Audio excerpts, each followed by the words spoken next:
January 18th, 5 a.m. Joe. The song I Can See Clearly Now blared out of my radio alarm clock. Stretching, I smiled through a yawn and let the music play. It's one of those songs that reminded me of childhood. Whenever I had a bad day, my mom would push the furniture to the side, pull out her vinyl Johnny Nash album, and turn the record player up as loud as it could go. Then she would drag me into the middle of the living room and make me dance with her until we were both laughing so hard I couldn't remember what I was upset about in the first place. As the memory faded, the lyrics spoke to me in a fresh way. The song put into words exactly how I felt lately. Like my life was finally coming into focus. The rain clouds were gone, and the sun was shining, even if it was the middle of January in Washington. Yawning deeply, I reached out to pull Susan close. She wasn't there. I turned on the light and scanned the room, my gaze landing on the yellow notepad on Susan's nightstand. Susan was an insomniac. Many times, she would be up by 4 a.m. just because she was restless. More often than not, I'd find her in the office poring over work stuff. I hated it because I loved snuggling up to her first thing in the morning. But that was Susan, a very driven person. I rolled over to her side of the bed and saw a short note written in her elegant penmanship.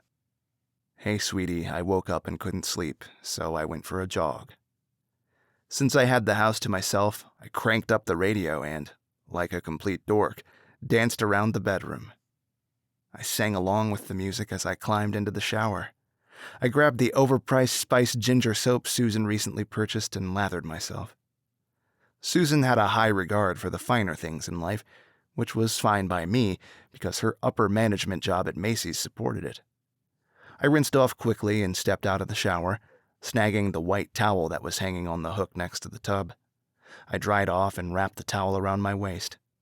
The bathroom mirror had completely steamed up, so I used Susan's blow-dryer to make a circle big enough to see myself trim my beard. If Susan had her way, the beard would be gone, but I preferred a bit of scruff.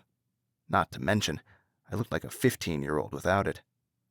Michael Jackson's Billie Jean began to play. I snapped my fingers to the beat, snatched up the hairbrush and sang into it, sliding my feet backward into the bedroom. Mid-moonwalk, my foot hit the area rug, my body lurched, and I barely grabbed the towel before it could drop to the floor. "Nice save," Susan's voice rang out over the music.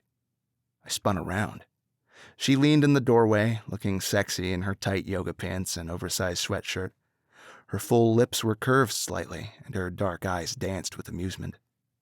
When Susan was all done up, she looked like she belonged on a runway, but I liked her best the way she was at that moment.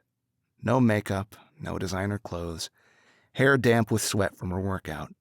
She seemed more real this way, more natural.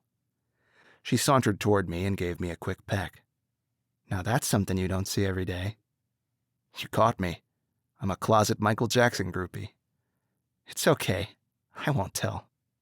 "Thank goodness. I can't let information like this get out." "Silly man."